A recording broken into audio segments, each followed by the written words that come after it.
Hi, everyone. Welcome back to the platform. Welcome back to Healthy Accord.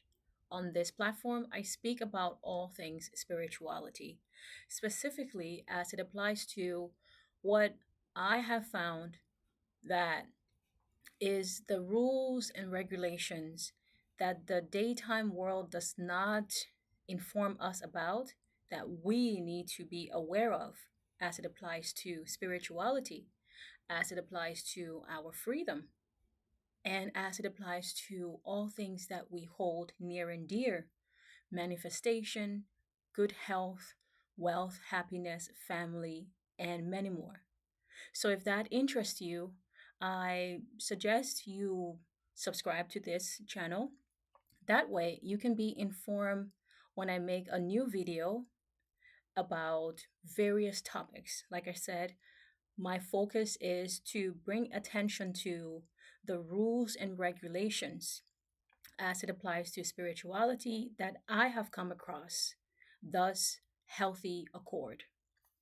In today's video, I wish to continue in this short series about divination.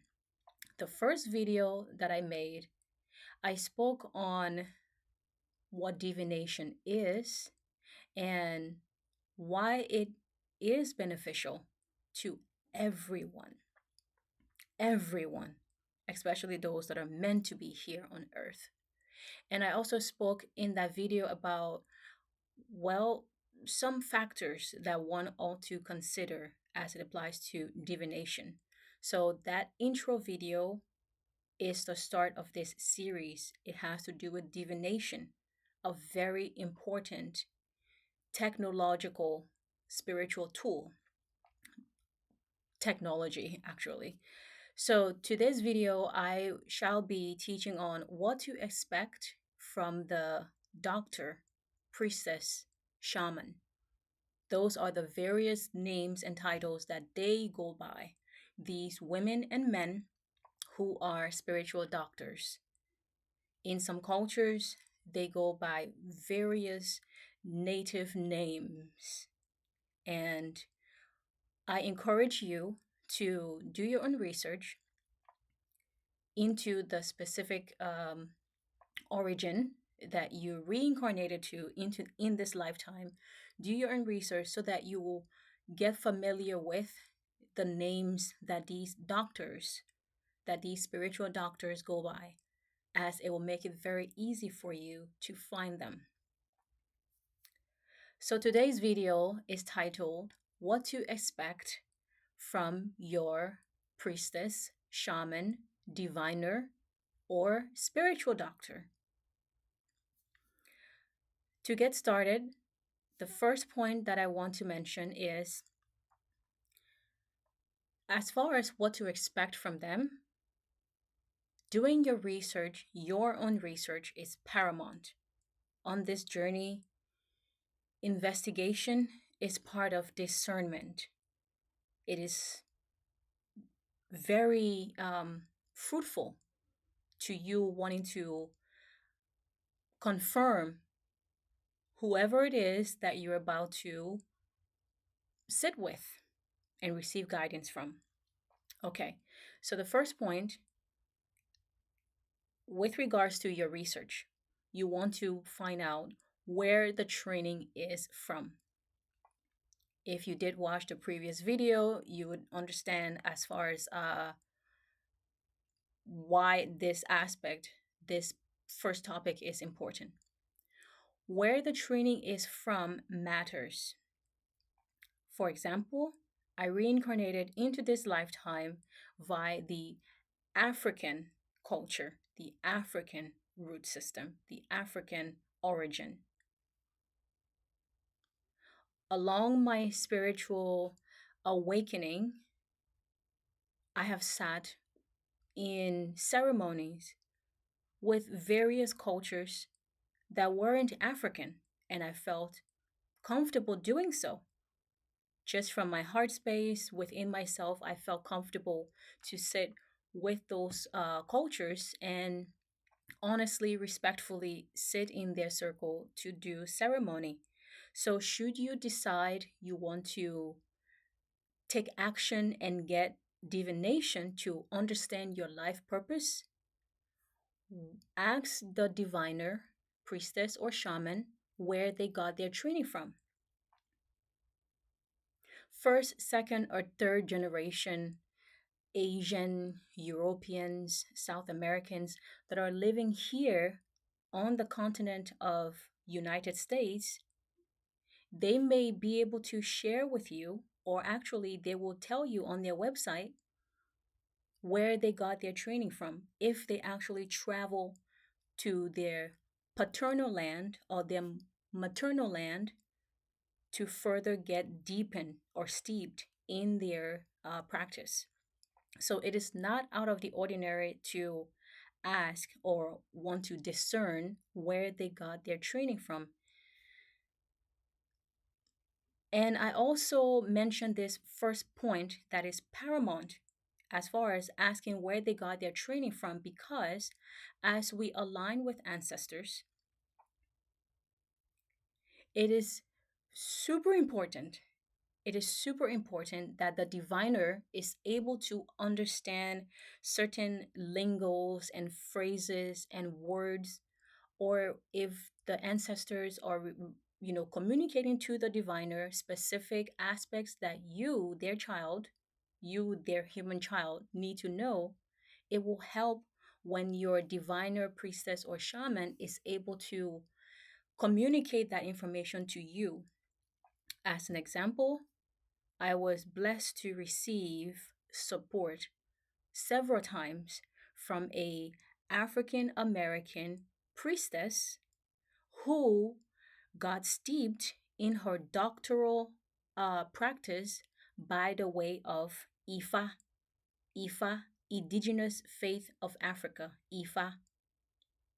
And she's born in America, got her spiritual doctorship from the continent via Nigeria.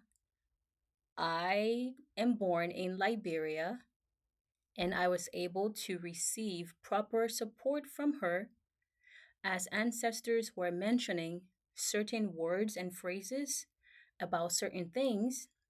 However unfamiliar it was to her, she communicated it to me. Some of it, mind you, she's familiar with. And that's because she is familiar with certain things. She is from the continent. Her practice, uh, is from the continent. So I give that brief, example to draw to the fact that it has to be that specific. And before I even, made the decision at the time to trust such a doctor with my issue that I was going through, I sat with myself because, like I mentioned prior to, I had sat in ceremony with shaman by the way of Ecuador, if I'm not mistaken, and I had sat in various groups.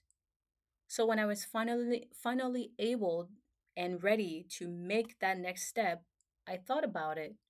Well, I could go that route and sit with someone from this part of the culture, whether Asia or Europe. Well, they would mention the words, but it helps if the diviner, shaman, or priestess is familiar. So where they get their training from and who you select matters. So, moving on from this first point, the next point, as far as what to expect from your diviner, priestess, shaman, or spiritual teacher, is do ask them if your divination is recorded or not recorded. The process of divination is very sensitive. It is important. I cannot stress that enough. It is important. It is sensitive. and a lot of rich details concerning your care will be delivered to you. So if the doctor is not recording the session, then do follow up and ask if they approve you to uh, do a audio recording, okay? And if for any reason you have a video recording, you may ask them in advance if it is okay for you to record it. That is something that is absolutely acceptable. So ask that detail. That's the next point. Um, and the third point that I wish to stress here has to do with monetary matter, of course. Understand that refunds are not acceptable. Depending on how your divination go or whatever the case be, this is a highly technical. I cannot stress the technicality of it from my intro actually into my steeping that I'm currently doing. Just the mere aspect that I have felt into compared to their 10 years of engaging in the practice. It is very technical. Think of it as technical as an electrician, of sort, a a human sitting between the portal or gateway of this physical realm and receiving information on your behalf from the other world. Electrician analogy seems to be pertinent. So I say that to say, post the divination, refunds are not acceptable. And they are very busy individuals doing important work. And it is very respectful and right. You, if you were to cancel, you want to cancel within the proper time frame that you are giving. If you canceled, say, under the time frame that they provide with a short notice, refunds are not allowed. To just share with you as a daughter, a child of earth, you know, deepening my connection with my own ancestors based on what I do and certain things that's done, the preparatory work that's involved requires resources. The same way when you get into your car, for those of you that have cars, when you get into your car and go and drive, for cars that receive gas, you need gas to put in that car. For those that of you that have e- e- electrical cars, you still need to take your car to a place to have it charged. That battery has to be charged. Understand, I think one of the laws that is out there in the rules and regulations of our human connection to the spiritual world has to do with reciprocity. So,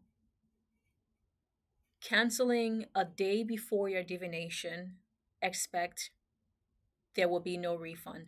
Canceling well ahead within the allowed time frame that these doctors provide you, you want to abide by that because they do a lot of work behind the scenes as far as reaching out to your ancestors to make sure that when you sit with them for divination, you are not only protected, because that's another thing that they have to do. They have to protect themselves, they have to protect the container of the divination, and a whole lot of other moving parts that I'm feeling into. I don't know the words for it, but there's a whole lot of moving parts that they do.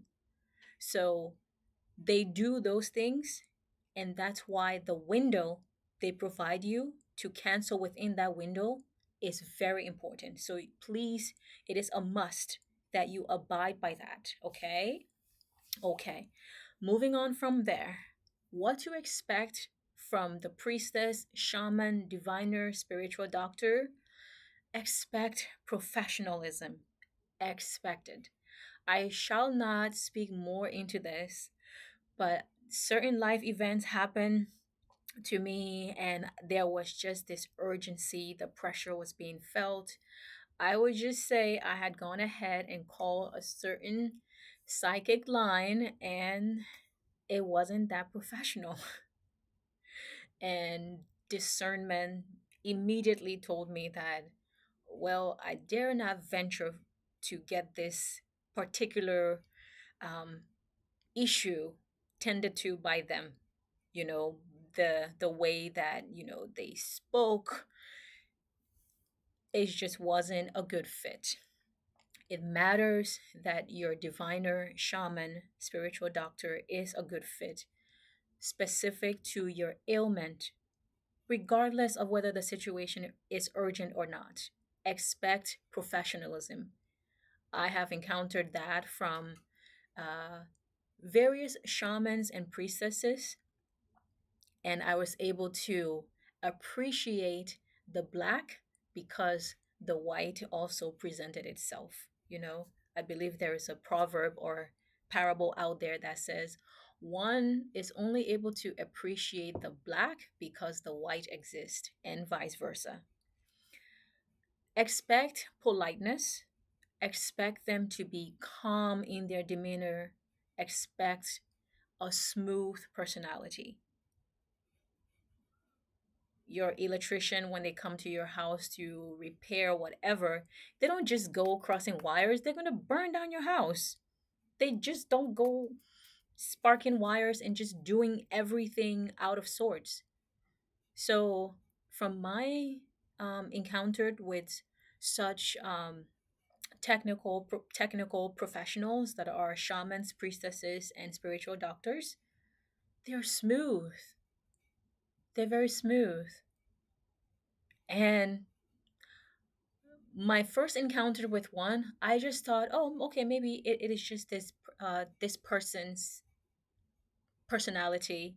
They're smooth speaking, and I thought nothing of it. But the more of them that I met, met virtually, this was all back in 2018, and more so along the way, men and women, when they speak, calm demeanor, smooth speaking. They are not rushing to speak, they take their time. And I was able to piece that together. I was like, okay, so um, this is not just by the by. There is something to this. And I shall not speak more on it as you engage with your ancestors, as you um, get yourself right, as things are happening within the tides of time, as you get yourself right, you will understand why these priestess, shamans, diviners, and spiritual doctors, why they are very calm in their demeanor, why they maintain that level of composure. You will understand why. So I encourage you to learn from experience. So, yes, you should expect professionalism from them. Anything outside of that, you may want to consider seeking one that aligns with the professional demeanor that the doctoral profession requires. And last but not the least, what to expect from your shamans, diviners, priestess, and spiritual doctors in general. Last, this last point has to do with expect a doctor like behavior during your session. We have all been to our general practitioner, to get our regular checkups. And yeah, some of them will make jokes here and there just to clear the air and make sure that, oh, okay, they get a smile out of you here and there. For the ones that do, for the ones that do. Like I said, I've sat in ceremonies where it was not that funny. Funny environment, funny scenario for people to make jokes and lighten the mood. I'm speaking more so towards the one-on-one session for divination. You might get the small talk. Expect the small talk briefly because they are on a time schedule prior to answering your call and taking your call and pressing play on the video recording with you. They have already called in your support system and their support system. So understand it is a time sensitive session. It is a time sensitive doctor visit. So they may make small talk with you, and that's just that. They'll make small talk, but the small talk is timed. They gotta go because ancestors are waiting to speak with you. Depending on how much you communicate with your people, well, it will be that. You will hear what they have to say. And that completes the points that I wish to state here as to what to expect from your priestess, shaman, diviner, and or spiritual doctor. I really do hope that this insight is helpful to you persons who are excited. You maybe you might be nervous. I don't know why you'd be nervous. This is your family members, you know. Um, I wasn't nervous. I was absolutely excited. I was ready. I'm like, I want to hear from them. So these are my points of what you should and can expect from these technical doctoral professionals of spirit. The next video coming up would be addressing you, the clients, what your etiquette ought to be when you do go to sit for your divination. Stay tuned for that, and I do hope you have a blessed day. Take care. Bye bye.